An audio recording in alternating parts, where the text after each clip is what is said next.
Okay. Episode 8 of Star Wars, and what I would have liked them to do differently. I did a set of these for the original trilogy, did a set of these for the prequels, I did one for Rogue One, and I have now done one for Episode 7. But I should set the stage again. I don't like the sequels. I don't think they really have much in the way of redeeming qualities. The closest I come is liking some of the new characters, and there are a couple detail things that I liked. Like I like when Han says all of it was real. All of it is real.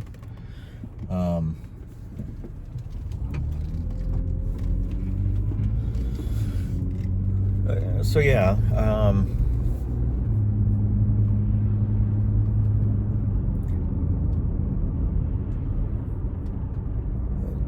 like there are a few lines here and there.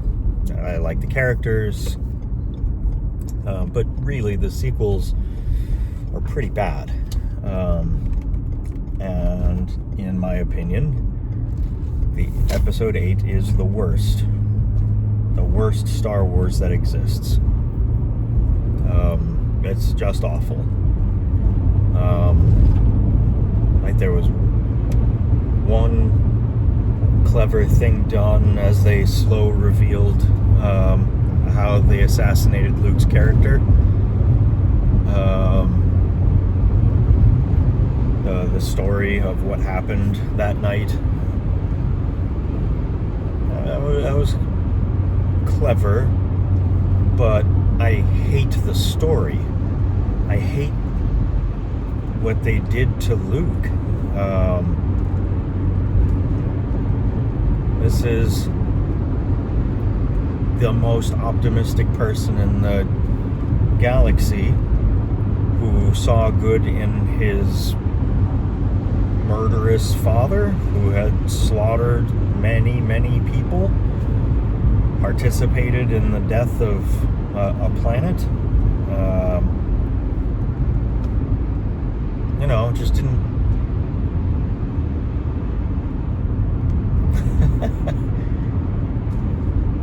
And because Luke had a bad feeling about his nephew, he was like, I'll just wander in while he's sleeping and murder him.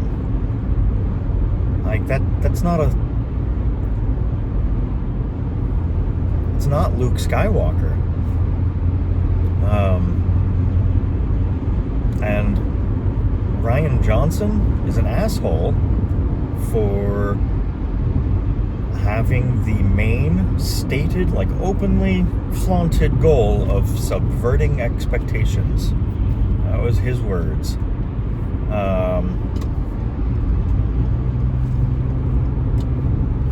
Like, that's not a useful goal. This is Star Wars. I just want Star Wars. I don't want a subversion of my expectations.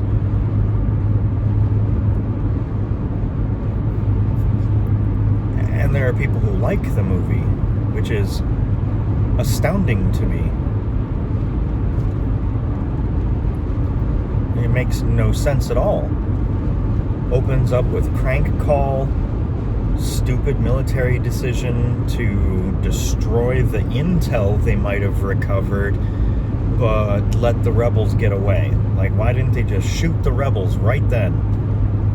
Resistance, whatever. Who the fuck cares? Like, it's just awful.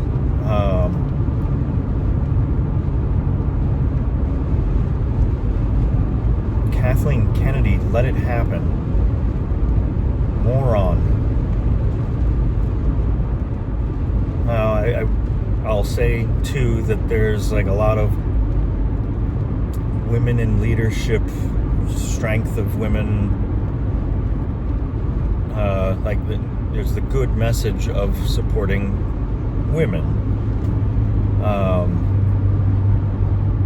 And that's good. I like that. That's fine. But the movie around it sucked. It was awful. Like, purple-haired lady was written so poorly, and keeping details away from one of the people who's been part of the resistance for a long time, a trusted person of Leia's, and like purple-haired lady's like, just do what I say. I don't care how sketchy it seems or how nervous it makes you, just do it. Just follow orders. Blindly follow orders. That's the lesson I'm teaching you. Awful. Just pure awful.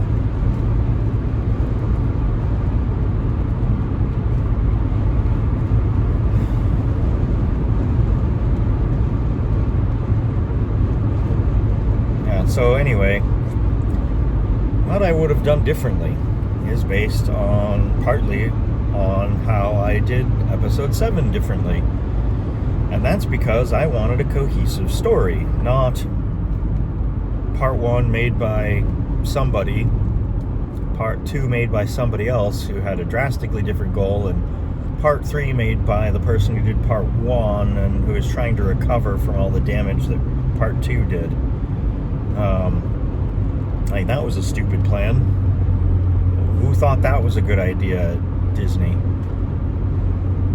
Oh, right, probably Kathleen Kennedy again. So anyway, what I would have done differently, what I would have wanted to have seen be different, if we're following my model from episode 7, we have the beginnings of Thrawn's efforts to rebuild a powerful Imperial fleet, to gain the help of a strong Force user that can do some of the stuff that the Emperor supposedly did for his fleets when the battles were near him.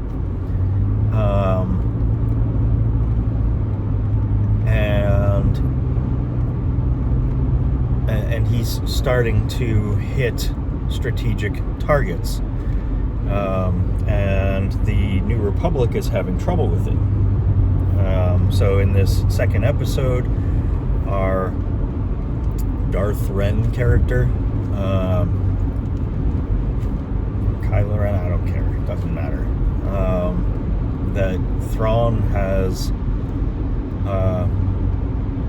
entered into his arrangement with, is leading his big assaults and helping the troops stay better coordinated through use of the Force. Battle meditation, something like that, it was called in the original Thrawn trilogy. So we're still having the second part of the trilogy be the part where the bad guys are winning, like Empire Strikes Back. We're using the same formula. That's good. Whoops.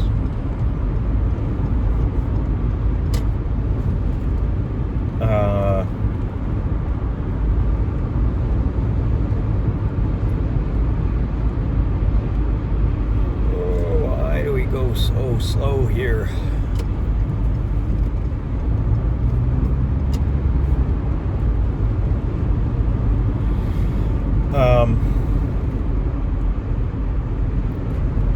This is likely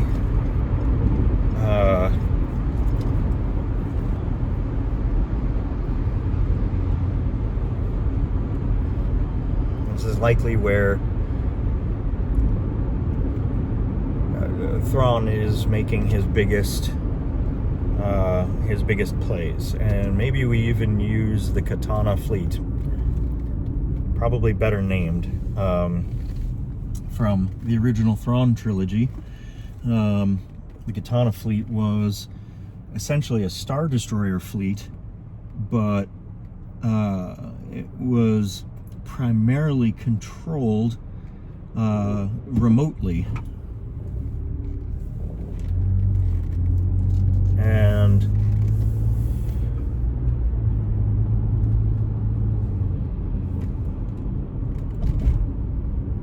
so that meant it didn't need as much crew. Like it had a great deal of effort put into making these gigantic ships capable of being controlled with fewer people, right? So his reduced labor force, his reduced soldier force,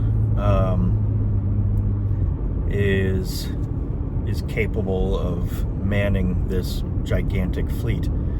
And I think we should put that into episode 2, where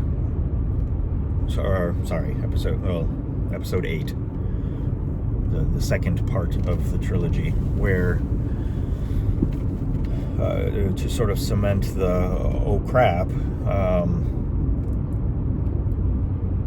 Thrawn has enough military force to really cause us problems right now, and if he uses it as cleverly as he has been, then the New Republic is in trouble. And Luke isn't really adventuring anymore, and he kind of has to stay with the Jedi Academy, and the next generation of Jedi Knights are the ones that are participating, and so then we can use Rey and maybe even a few others who are not Skywalker born. And yes, I'm saying that I think we should use Rey as Luke and Mara's daughter, because I think Daisy Ridley did fine, and I think the character fits her well, and that's good. We can keep that from the sequels. So probably Rey, Finn, and Poe at this point are kind of the main adventurers. Maybe another Jedi from the Academy that's a new character. I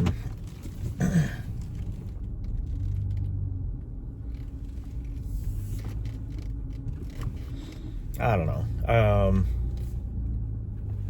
But there's plenty of room for space battles and ground battles and all that other fun stuff for the second part of the trilogy. And